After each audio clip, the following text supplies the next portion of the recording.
연평균 111.5% 성장, 2025년 시장 규모 300조 원, 2030년엔 1,700조 원이 넘을 전망이라는 산업이 있습니다. 네이버는 2016년부터 관련 자회사에 약 4,500억 원을 투자해왔고, 페이스북은 2014년부터 20억 달러, 한화로 약 2조 원이 넘는 돈을 쏟아부어 관련 기업을 인수했습니다. 이 어마어마한 산업은 과연 무엇일까요?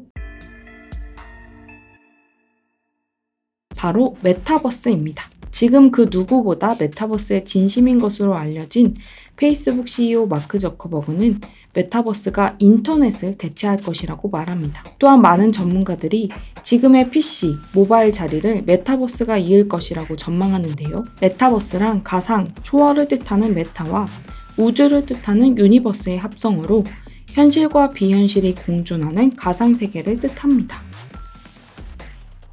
영화 매트릭스, 아바타, 허 등을 떠올리면 대략 감이 잡히는데요. 실제로 메타버스라는 개념이 처음 등장한 것도 미국 인기 SF 소설입니다. 1992년 발간된 닐 스티븐슨의 소설 스노우 크래쉬의 배경으로 묘사된 3차원 가상 공간이 현재 메타버스라고 칭하는 세계관의 시초라고 합니다. 참고로 가상세계의 분신, 아바타라는 단어를 처음 쓴 것도 이 소설이기도 합니다. 시장 조사기관 스트래티지 애널리티스는 글로벌 메타버스 시장 규모가 얼마 후인 2025년까지 2,800억 달러, 한화로 315조 원에 이를 것이라 했는데요. 일각에선 이조차도 적은 금액이라고 평합니다. 메타버스가 현실을 대체할 모든 것이라고 했을 때 해당 산업 규모는 8경까지도 내다보고 있습니다.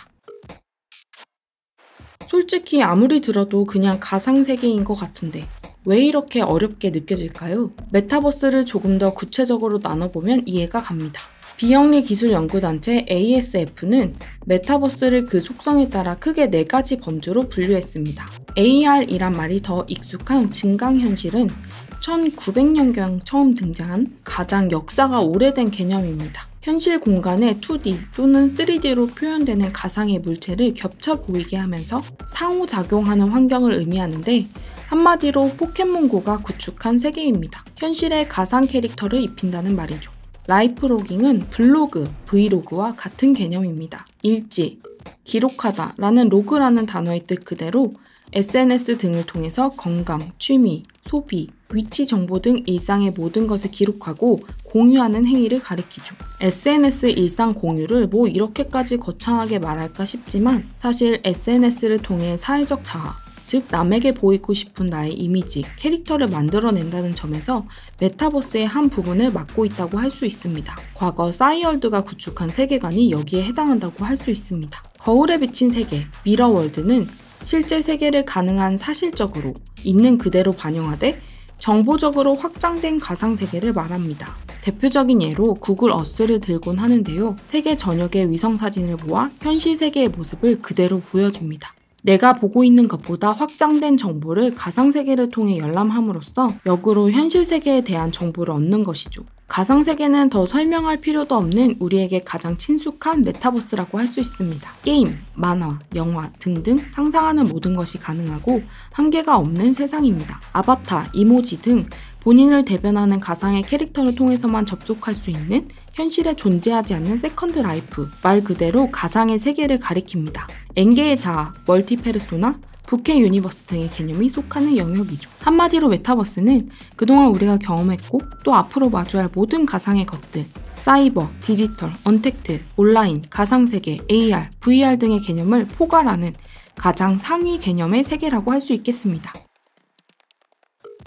그런데 왜 갑자기 이러한 메타버스가 전 세계적인 화두가 된 걸까요? 넷플릭스의 최대 경쟁자는 디즈니가 아닌 포트나이트다. 리드 헤이스팅스 넷플릭스 최고 경영자가 지난 2019년 했던 예언입니다. 세계 최대 그래픽카드 제조사 엔비디아의 CEO 젠슨 황은 2020년 자사 개발자 대상 행사의 기조연설에서 인기 드라마 왕좌의 게임 대사를 차용해 The Metaverse is coming, 즉 메타버스가 온다 라고 말했습니다. 말도 많고 탈도 많지만 여전히 전 세계에서 20억 명 이상이 사용하는 페이스북의 마크 저커버거는 7년 전인 2014년 VR 헤드셋 업체 오큘러스를 인수하면서 모바일 시대의 다음은 VR이라며 메타버스의 가치를 오래전에 높이 샀고, 최근에도 VR, AR이 결국 스마트폰과 PC 이후의 주요 플랫폼이 될 것이라고 말했습니다. 지금 전 세계를 주도하는 주요 테크 기업들의 수장들이 일제히 메타버스의 중요성을 언급하고 있습니다. 그 이유는 무엇일까요? 기업들이 나서는 이유는 당연히 돈이 되기 때문입니다. 더 명확하게 말하면 코로나19 이후 이 산업이 얼마나 큰 가치를 지녔는지 검증되면서 본격적으로 관심이 커졌다고 볼 수 있습니다. 네이버의 자회사 네이버 Z가 운영하는 증강현실 아바타 서비스 제페토는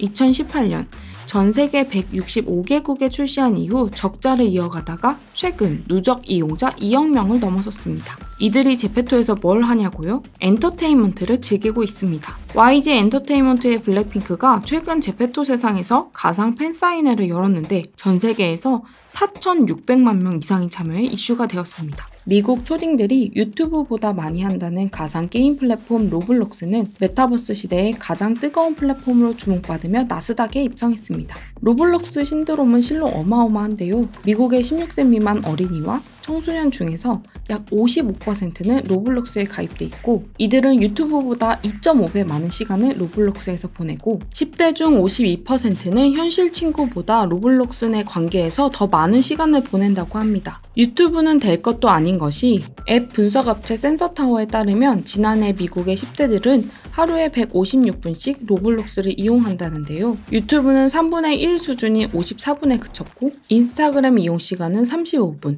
페이스북은 21분이라고 합니다. 메타버스의 확대는 인간 본성에서 이유를 찾을 수 있다고도 말합니다. 수요 측면에서 보면 메타버스가 확대되는 것은 인간이 본래 유의를 추구하는 존재이기 때문이라고 하는데요. 호모 루덴스, 즉 유의적 인간이라는 개념을 바탕으로 메타버스에서의 관계는 현실 세계에서의 인간관계보다 피상적이며 유의적인 관계일 수밖에 없다는 것이죠. 이런 속성이 오히려 메타버스가 확산되는 이유라고 볼 수 있죠.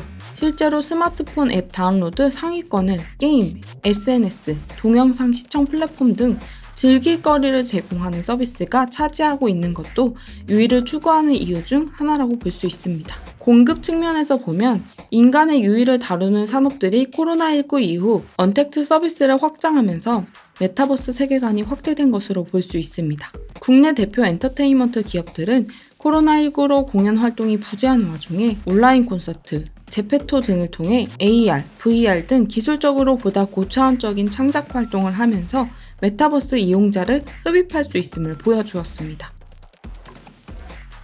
PwC 컨설팅에 따르면 전 세계 메타버스 관련 산업 규모는 2030년 1조 5천억 달러, 하나로 약 1,700조 원에 이를 전망입니다. 어마어마한 규모인데요. 구체적으로 어떤 산업들이 관련되어 있는 걸까요? 가장 먼저 떠오르는 것은 역시 하드웨어 기기입니다. 메타버스 초기 시장은 하드웨어, 즉 통신 인프라와 VR, AR 헤드셋 마운트 기기 위주로 성장해왔는데요. 게임, 데이터 센터, 가상현실 등에 필요한 GPU 생산에 주력하는 엔비디아가 대표적입니다. 엔비디아는 최근 전 세계 크리에이터들이 실시간으로 협업할 수 있는 개방형 3D 디자인 협업 플랫폼 옴니버스를 소개했습니다. 페이스북도 메타버스 하드웨어 시장 진입에 혼신의 힘을 다하고 있습니다. 2014년 신생 VR 회사인 오큘러스를 20억 달러, 하나로 무려 2조 원을 주고 사들여 세상을 놀라게 했는데요.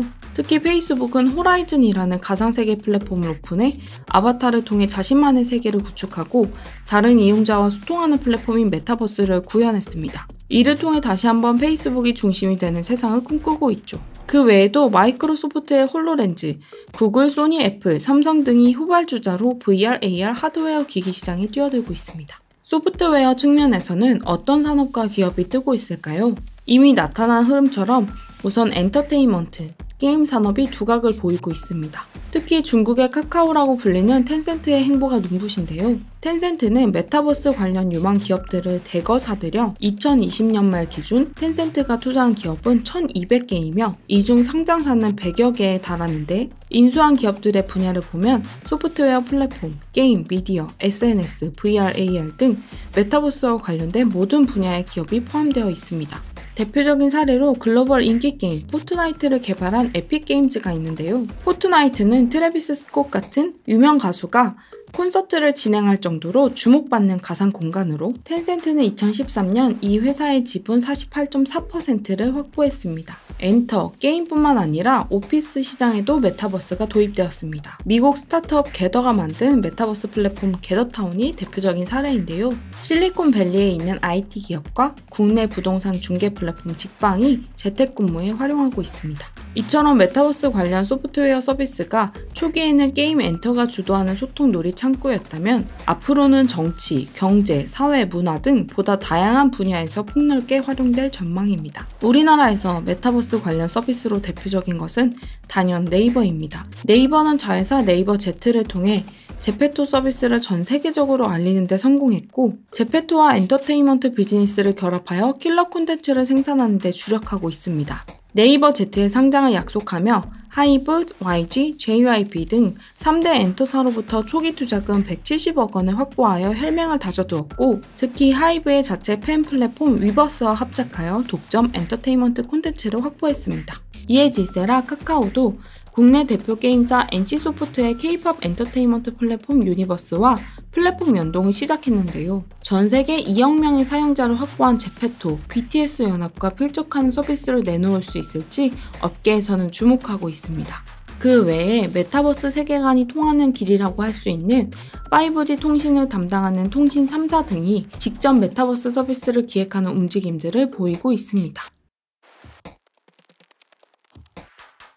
메타버스는 현실 세계의 많은 부분을 빠르게 대체해 나갈 것으로 보입니다. 기술, 인프라 발전이 가속화되고 있기 때문인데요. 초기 시장은 하드웨어, 즉 통신 인프라와 VR, AR 헤드셋 마운팅 기기 위주로 성장했다면 이후엔 소프트웨어, 즉 플랫폼과 콘텐츠 위주의 성장이 빨라질 것으로 보입니다. 핵심 인프라 구비가 완료된 21년 현재 로블록스, 제페토, 포트나이트 등 플랫폼 성장이 부각된 것만 봐도 알 수 있죠.